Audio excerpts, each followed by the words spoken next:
Ya, Alhamdulillah Auda, seperti yang kami janjikan kepada Auda, seperti yang kami berigakan kepada Auda di awal pagi, pembukaan sampai pagi tadi, hari ini kami akan membawakan satu segmen yang memang dinanti-nantikan, mempunyai peminatnya tersendiri, segmen Bicara Undang-Undang. Dan untuk edisi Rampai Pagi kali ini, ada penonton, hari ini untuk peringatan lagi sekali 26 Syakban 1444 Hijrah bersamaan dengan 19 bulan Mac. Kami akan membincangkan mengenai dengan fasa puncak prosedur dan keadilan buat isteri. Alhamdulillah, untuk membicarakan segmen Bicara Undang-Undang untuk keluarnya kali ini, kita bersama dengan Yang Mulia Muhammad Syahrir bin Zulkifli, Peguam Syar'i. Assalamualaikum Tuan. Waalaikumsalam warahmatullahi wabarakatuh. Alhamdulillah, saudara bersama lagi untuk minggu ini untuk membicarakan isu-isu yang berbangkit ataupun sering juga ditimbulkan dalam persidangan mahkamah syariah lah istilahnya Tuan.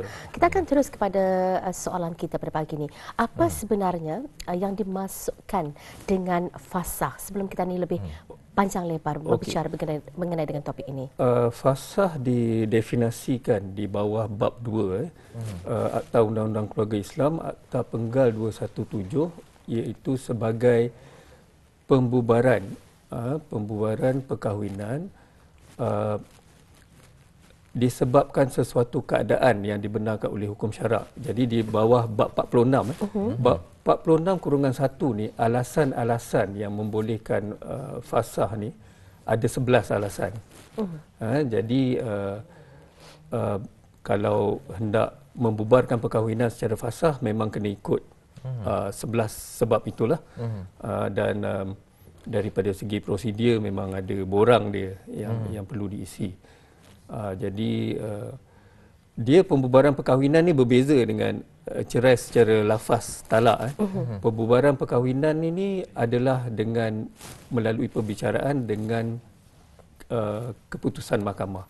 Itu maksud pembubaran perkahwinan. Dan fasakh adalah salah satu daripada sebabnya. Okey. Jadi tadi Tuan telah pun menerangkan definisi mengenai dengan fasakh. Mungkin ada yang tertanya-tanya ni Tuan. Tuan pun ada memberitahu tadi ada proses-proses ataupun prosedur yang tertentu, contohnya borang yang diisikan dan sebagainya. Mungkin boleh diberikan maklumat dengan secara lebih terperinci barangkali lagi Tuan. Apakah di antara prosedur ataupun proses yang perlu dilalui untuk mendapatkan pembubaran perkahwinan secara fasakh ni Tuan? Okey. Fasakh ni antara sebab yang popular. Dia ada 11 kan, dia ada 11. Tapi sebab yang paling popular ialah kegagalan suami dalam memberi nafkah. Itu sebab paling popular sekali. Dan apabila terjadinya perkara ini, contohnya dia biasanya lebih daripada 4 bulan atau lebih yang gagal memberi nafkah, isteri akan melaporkan kepada bahagian Khidmat Nasihat Keluarga Islam BKNK. Daripada situ bila dibuat laporan, diisi borang aduan, mula-mula isteri akan diinterview, kemudian suami, dan kali ketiga suami dan isteri akan diinterview, dan jika tidak dapat dipujuk balik untuk rumah tangga itu disatukan, diperbaiki, maka pegawai kaunseling itu akan bagi satu surat untuk membubarkan perkahwinan, dan dibawa ke mahkamah lah, dan saman dan penyataan tuntutan akan difalkan, kemudian disampaikan kepada pihak suami. Itu antara prosedur dia, dan ada borang untuk fasakh akan dilampirkan bersama. Jadi biasanya untuk memfalkan fasakh tu kena ada IC, kad pengenalan suami isteri, salinan sijil kelahiran anak-anak, dan kalau perlukan bukti, memang bukti lah. Contoh kalau rumah suami wajib sediakan, tapi isteri yang bayar. Jadi dokumen-dokumen itu perlu disertakan sebagai bukti untuk mendapatkan fasakh. Tapi dalam hubungan ini, seperti yang dinyatakan oleh Tuan sebentar tadi, kebanyakan berlakunya tuntutan cerai fasakh secara fasakh ini adalah isunya di sini kerana tidak menunaikan nafkah. Di dalam hal untuk kita ini menggugurkan bahawa suami itu tidak mampu untuk menunaikan nafkah, ada perkara-perkara yang perlu ditimbangi pastinya. Bagaimana Tuan? Ya, dia biasanya masalah kegagalan memberi nafkah ni masa mula-mula nak kahwin tu kita patut dah tahu dah. So kewajipan ada 3 wajib yang zahir lah, yang batin pun ada juga isu. Tapi yang zahirnya tempat tinggal, makan, minum dan pakaian. Jadi awal-awal tu kalau tempat tinggal gagal disediakan, biasanya akan dibawa tinggal di rumah mertua. Di situ memang ada awal-awal tu boleh sebulan 2 bulan boleh tahan kalau rumah tu ada tempat yang berasingan mungkin selamat sikit. Tapi kalau dikongsi bersama dengan ipar duai, biasanya dalam sebulan 2 bulan 3 bulan dah wujud masalah. Dan kadang-kadang isteri minta suami sediakan, tolonglah cari rumah yang berasingan supaya tidak timbul masalah.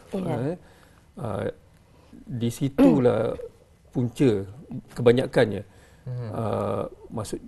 Mulalah campur tangan pihak ini, dah tegur dan sebagainya. Jadi dia eloknya bila nak kahwin tu suami dah kena fikir dah ni. Dia kena fikir, walaupun rumah tu, bukan kita nak minta rumah yang besar kan. Rumah sewa yang damit pun cukup, asalkan suami isteri tu dia menjalani hidup yang berasingan, aman dan aman, tenang. Yang penting rumah tangga tu mesti bebas daripada pencerobohan, gangguan dan sebagainya. Campur tangan. Jadi itu yang penting. Pakaian pun penting, makan minum dan sebagainya. Kadang-kala kesilapan suami bila isteri kerja, tu dia start tak bagi nafkah dengan alasan engkau dah kerja, itu kau belilah pakaian sendiri apa semua. Itu salah. Dia tetap bertanggungjawab untuk memberi nafkah. Dia macam inilah, duit isteri, duit suami ada bahagian isteri kat situ. Itu yang kena ingat. Bila lama-lama kalau tak bagi memang akan timbul masalah walaupun isteri kerja. Mungkin kalau boleh tanyakan lagi Tuan, nafkah adalah salah satu yang dikongsikan, tapi ada lagi sebab-sebab yang seperti Tuan terangkan tadi, sebab-sebab popular dari segi pengalaman Tuan sendiri bertugas dan menyaksikan kes-kes yang dihadapkan ke mahkamah. Mungkin ada lagi tanggungjawab suami yang lain atau yang gagal dipenuhi sehingga pihak isteri membuat permohonan untuk melakukan fasakh. Bukan hanya membuat tetapi boleh melakukan. Boleh menuntut. Okey. Ada satu dia tadi yang saya cakap bab 461C pasal gagal memberi nafkah. Dia ada lagi satu yang popular yang selalu difailkan ialah bab 461E, iaitu kegagalan memberi nafkah batin tanpa sebab. Okey. Ini sensitif sikit tapi kadang-kadang bila suami dengan isteri bergaduh, dia tak boleh biar melarat. Tak boleh biar melarat. Jadi dibiarkan melarat, tak tegur sampai setahun, 2 tahun. Kalau dah tak tegur, macam mana yang nafkah yang satu tu hendak dijalankan. Jadi bila ada yang sampai 5-6 tahun ada sampai begitu, tak bertegur, tak bercakap. Jadi jangan kata kemesraan tu tak ada, kasih sayang tu tak ada. Bukan yang itu saja, yang itu ada apostrofi sikit. Bukan yang itu saja, tapi bila dah tak ada perkara itu, jadi kena dibawa ke mahkamah lah. Dan bila tidak ada alasan untuk tidak berkasih sayang tu, maka mahkamah akan bubarkan perkahwinan. Dia dah tak bertegur siapa tu, baik kita kena jangan biar melarat. Kadang-kadang kerana daya kepimpinan suami itu gagal dijalankan, jadi dia biar isteri itu merajuk. Perempuan kalau merajuk, kalau 2-3 hari boleh, tapi kalau dah 2-3 bulan dibiarkan begitu, dia melarat jadi setahun. Dan itu antara alasan yang popular. Kalau di konteks negara Brunei Darussalam ini Tuan, mungkin boleh dikongsikan di antara sebab-sebab yang mungkin yang sering Tuan saksikan sendirilah, yang menyebabkan tuntutan ataupun membolehkan fasakh. 2 sebab tu. 2 sebab yang saya nyatakan tadi, dan ada sebab-sebab lain macam suami dipenjarakan, ataupun dipenjarakan suami hilang. Ada juga. Ada. Hilang lebih Tanpa daripada kabar 1 berita. tahun. Tak ada kabar berita. Dicek di bahagian immigration pun tak tahu mana alamat dia. Alamat yang sama tapi orangnya tak dapat dicari. Dan masuk penjara lebih daripada 3 tahun tu boleh difasahkan. So itu antara sebab-sebab yang popular lah. Baik. Tapi yang paling popular kegagalan memberi nafkah. Nafkah ya. Dan kalau kita ni fahami juga semasa berlangsungnya majlis akad nikah ada lafaz taklik di sana. Jadi apabila lafaz taklik ini indah dihayati pandai-pandai dan ianya bertentangan dengan apa yang dituntut dalam lafaz taklik, di sana kita ni boleh faham sebenarnya membubarkan perkahwinan secara fasah atau dibenarkan. Tadi Tuan ada menyatakan sebenarnya untuk bab 46/1 ini ada 11 alasan yang dibenarkan untuk menuntut pembubaran perkahwinan secara fasah.